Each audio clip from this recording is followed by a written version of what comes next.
Hello, Taurus. Welcome to your September 2019 tarot forecast.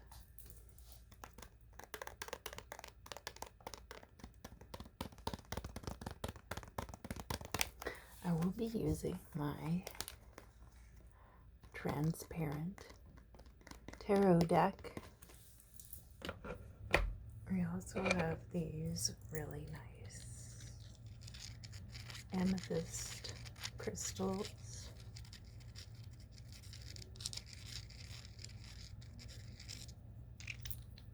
I love amethyst because it's very purple, and I just love the energy that it has and the influences in my life. Love purple. It's very clear. And then to pull clarifiers for you today,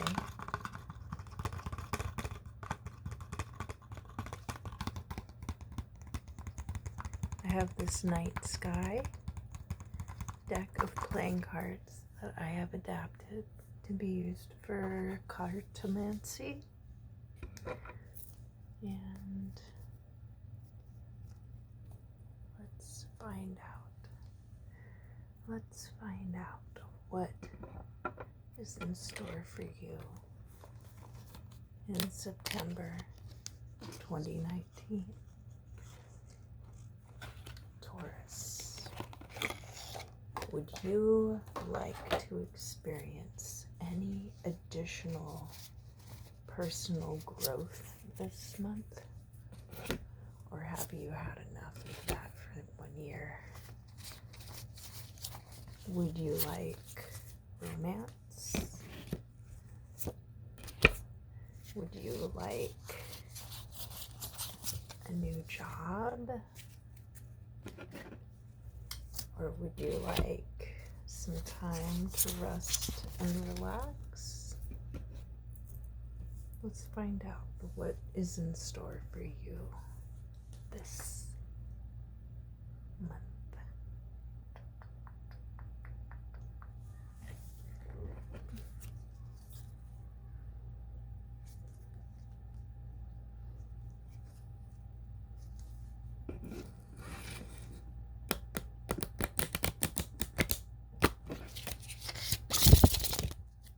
I am running a couple of devices. I recently purchased a essential oil diffuser, so I have that running in the background. Oh, a jumper.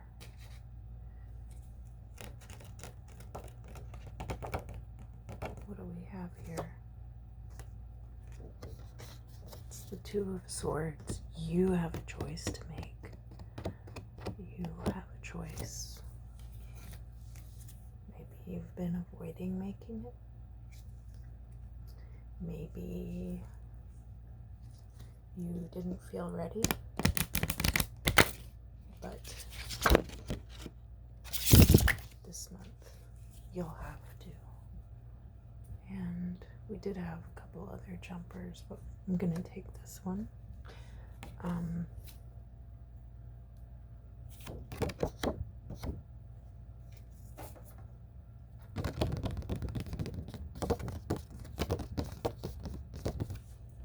Which is the Four of Pentacles. Oh man. Oh, Taurus. So you have a choice to make, and you're definitely trying to hold on to something.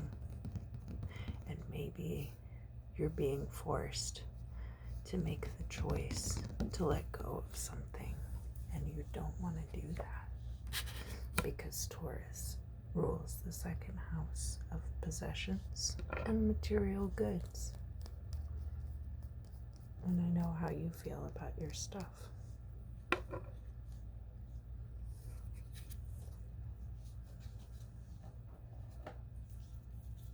Let's find out. find out if it will end up being beneficial to you to let go.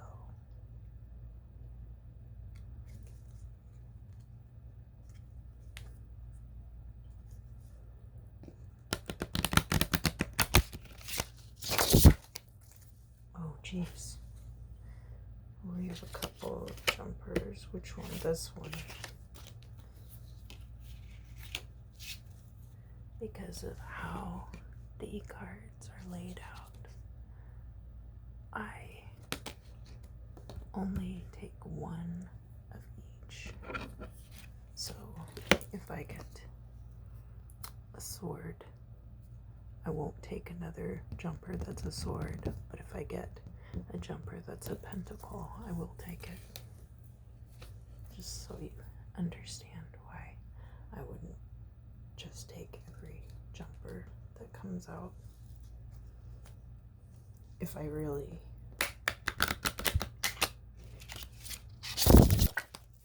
pick up on a resonance, I would not deny you that message. If it tells me I need to tell you, I will pull 2 swords, but usually that's not the case.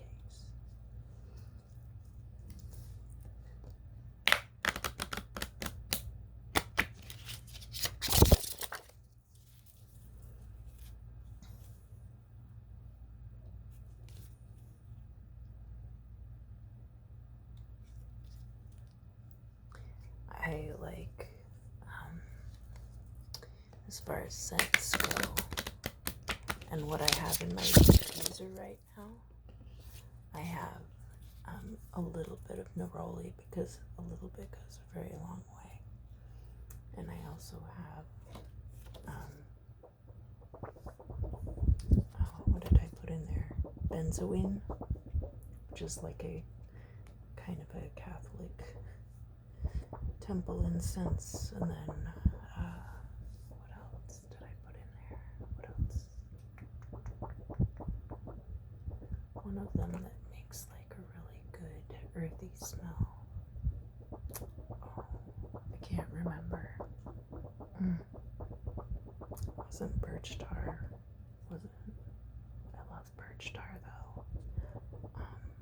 And then I put something in there that's like a spicy perfume oil, and I think it has a little bit of cinnamon in it.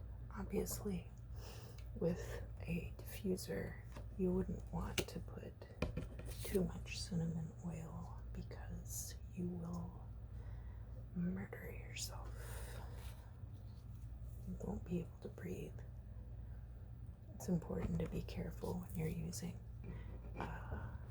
certain perfume oils, not to overwhelm your respiratory system.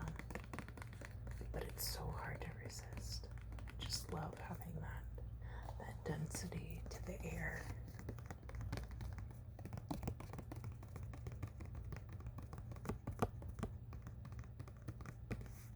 So what does this mean? Well, look, this is all about nostalgia. This is all about things returning from the past, possibly things that you feel the need to defend yourself from, although these are usually happy memories, happy times.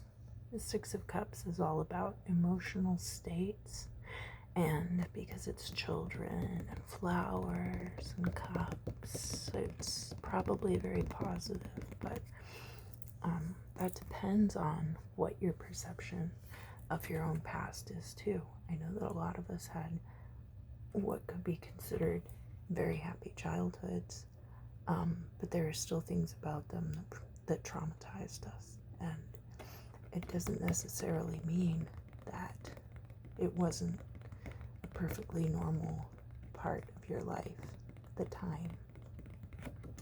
But maybe you are feeling overwhelmed by these memories. Just because something was a positive memory doesn't mean that you can't have negative emotions about it. Hurt, longing, all of these different states.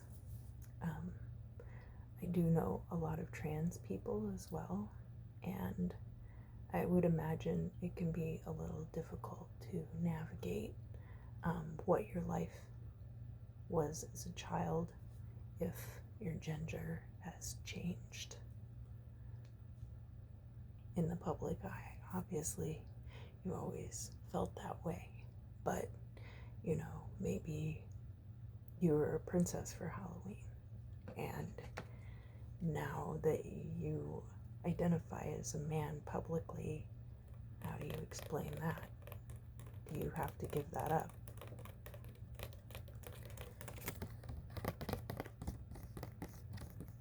And it's really about your internal states. And I'm not saying that that's a specific situation for anyone here, but there are all kinds of reasons why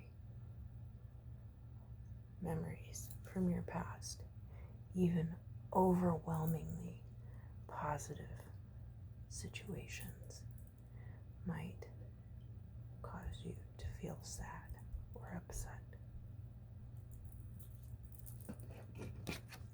And because you are dealing with this situation of having to choose to let go of something, it's not really a choice, is it? But you have to choose what your path is going to be. You have to choose what you will be doing, because you have to move on.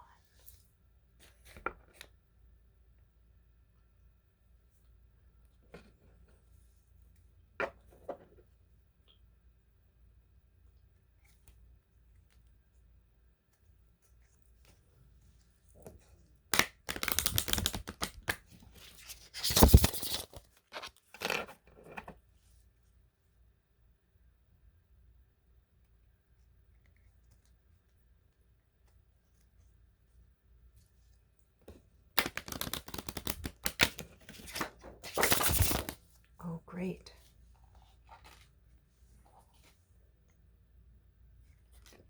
Well, I knew this card was going to be yours. But I do also have to show you that the devil popped out. But that's not your major arcana for this reading. It's just important to keep that in mind, that always in the back of your head are going to be these voices telling you how things should have been. And you can choose to listen to them, choose to let them bring unhappiness and strife into your existence, or you can realize and let go, really, of your expectations to a certain extent. Obviously, don't accept poor treatment from anyone. That's not what I'm saying. But sometimes we get these really twisted up expectations in our lives of how things should have been, should have, would have, could have, and because the situation wasn't exactly that, it's not acceptable to us anymore. And I don't want you to fall prey to those voices, even though they have a strange appeal. They have a really strange appeal to them. I think it's the release of culpability that makes those voices so appealing. Or perhaps you can, on the flip side of that, you can get sucked into like a shame spiral about it. Oh, if I had done this, if I had done that, if I had done anything differently, things would have been different. But that's not necessarily the case. You have to release yourself from that and remain objective. And then you can have true happiness. It's based not in your possessions and not in your expectations of what a situation should have been, but opening yourself up to a really glorious future ahead of you. So I'm really glad that was the card that came up, because I think if you're able to relegate these memories to a happy place and not feel like you're being attacked by them, and if you're able to choose to move on and to be able to let go, really, of this situation, you will end up in a much happier place. Now we are going to check out the court cards. Who else is involved? Or maybe is this your state of mind, Taurus, regarding this situation? Which could it be?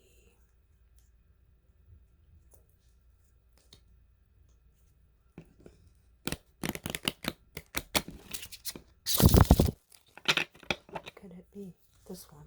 Yeah? The King of Cups, mastery over your emotional states.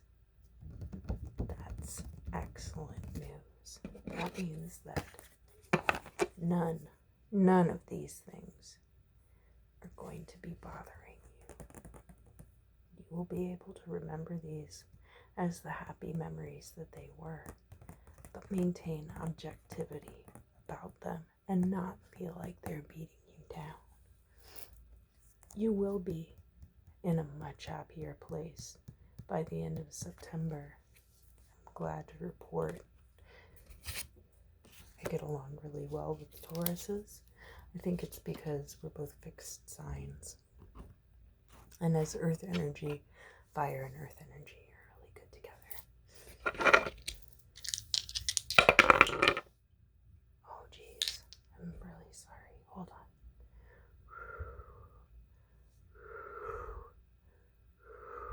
Clear that energy.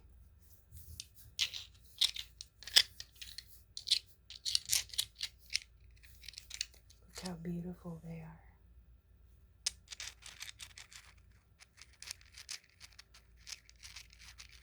Love, love, love, amethyst. Very sorry for that jarring noise.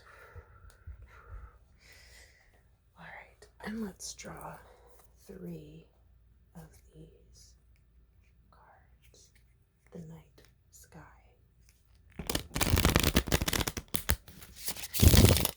I believe that these cards actually glow in the dark, possibly.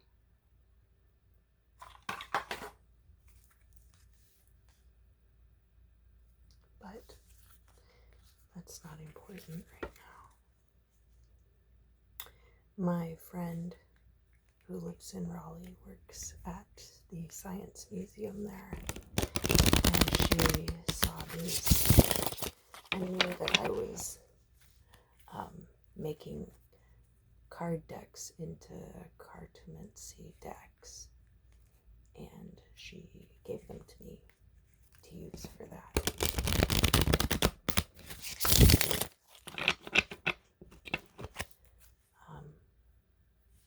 All right, this one,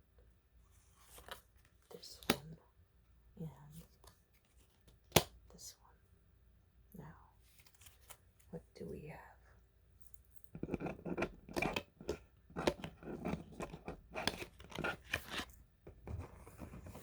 We have addiction and codependency. So I do feel strongly that this has a lot of bearing on whatever the situation is that you need to give up. We have illness, and that is a double Taurus energy card in Venus. Venus in double Taurus. Now, I'm not saying that Tauruses are an illness. What I'm saying is that in this particular time, I think, especially maybe as it relates to love, that your situation might be very unhealthy. That doesn't necessarily mean either that the other party has to be a Taurus. It just means that it's a very intensely Taurus-y energy. And then the Joker. The Joker is kind of like the Fool. And I feel like in the context of this reading, this is incredibly appropriate. So when you're talking about the Fool card in the tarot deck, you're talking about blindly going forward over the cliff with not even the knowledge that you won't fall to your death, but just being able to blindly move forward. And look, this particular Joker, the constellation is the Shield. I think you will be protected from danger.